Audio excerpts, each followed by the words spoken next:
Okay. Good morning, Jenny. Good morning, Lori Farrington. How are you today? Doing pretty well, thank you.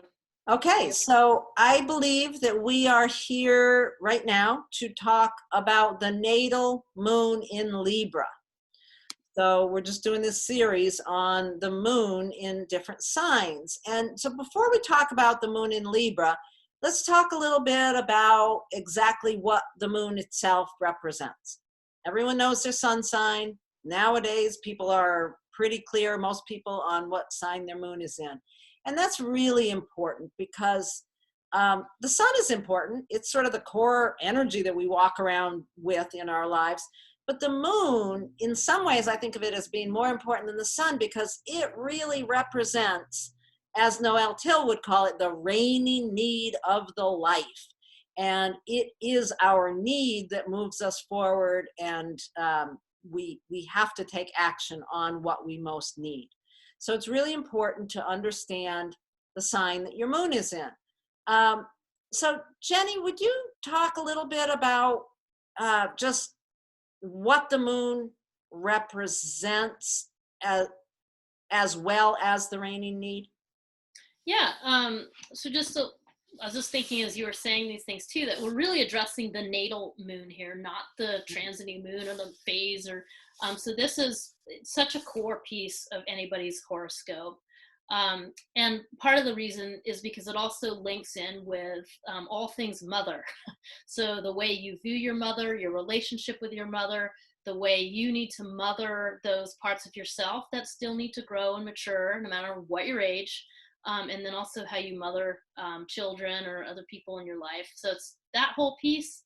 And then another aspect is the feminine, and I always think of the feminine in particular in our society that has a huge emphasis on the patriarchal side of things and the more masculine. So it's very important for all of us, whether you're male or female, to get in touch with that feminine side. So it also pertains to that.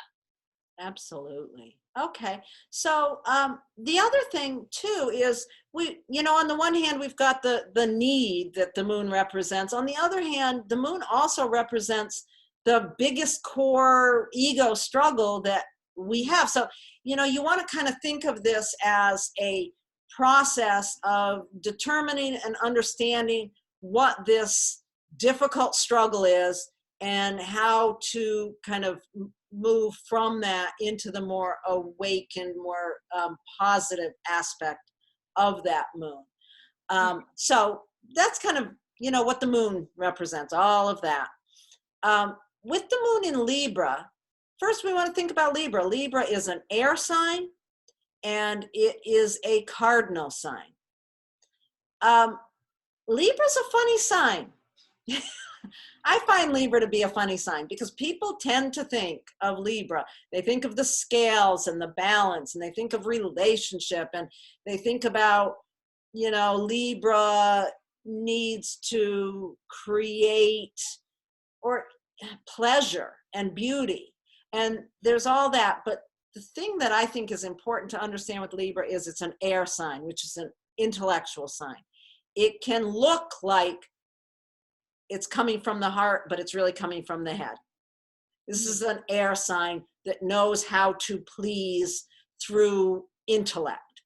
And it might make it look like it's a heart-centered connection, but it's really coming from the mind. Does that make sense to you, the way I articulated that, Jenny? Yes, absolutely. Yep. Okay. That makes sense. Mm-hmm. So with the moon in Libra, I would say that the core need is to be appreciated, to be fair, to be, and this, people hate this. People with Libra moon think that this makes them sound shallow, but I'm going to say it anyway. One of the core needs of a Libra moon is to be attractive and popular. If you're in relationship with someone who has a Libra moon, tell them how beautiful they are every day, and they will eat out of your hand. Libra moon needs to be really appreciated on that level. Mm-hmm. So that's kind of the need. Now, the ego struggle, what's the ego struggle? What would your thought be on that, Jenny? Well, before I say that, I would just add to the idea of these rainy needs and the need to be popular and attractive. Like, we do think of those as being shallow, but the truth is that those are just human needs. We all need to have groups, and we all need to feel good about ourselves. So just seeing a little bit beyond it just being shallow, because these are important needs. Yeah. But the vulnerabilities, the downside of this is indecision, or sort of always doing things to please the relationship instead, and so then existing in the shallow part of it, or being dependent or sort of subordinate. Or I think of like the used car salesman, like selling, just the sellout, like you're just going to sell yourself out, say whatever needs to be said in order to make things work. That's when it can be pretty dark, and like darker than you might imagine that you would associate with Libra. You got to bear those things in mind. Yeah, yeah, Yeah. yeah, that's absolutely true. So, with a Libra moon, one of the things I would think of that really needs to be cultivated is cooperation and diplomacy. And I find it really important, anyone who has a Scorpio moon, to understand the difference between codependence and interdependence. Especially people my age, through the 70s, there was so much about this codependent relationship stuff. And, people get nervous. But a person with a strong Libra component really does need interdependence in relationship. And they really need to cultivate diplomacy and interdependence. So I think that's really an important piece to understand. Any other thoughts on that?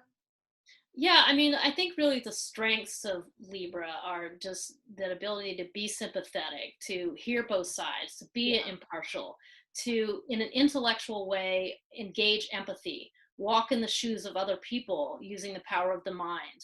So that's really the strength of Libra, and to be charming, but in a good way. I mean, like as the social host. That these things need to happen in order to make it kind of helps make the world move, by being in those positions. And then in other sense, Libra is also the sign of the artist.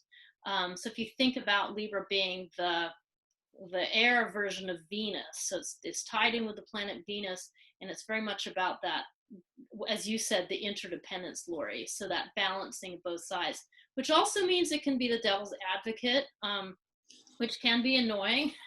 I grew up with a mother who's a devil's advocate. But anyway, but it's also useful in terms of how do you tap into other people's lives and picture that.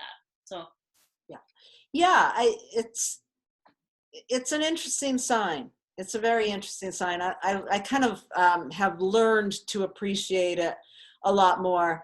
One thing, like you said, oh dear, now I can't remember what it was you said, but that whole idea of somebody with a Libra moon, their job is to balance things, to bring things back into harmony, to do that diplomatic dance. But oftentimes, if someone with a strong Libra comes into a room and everything's, harmonious and nice, they're going to throw a bomb in the middle of it to create some discord so that they've got a job. And I say they, but this is, it's just the energy of the sign. It needs to have that job. It really needs to have that job of balancing. So do you have any examples that you wanted to bring up? Yeah, I have, following on the heels of that conversation, I think I would like to bring up Bertrand Russell.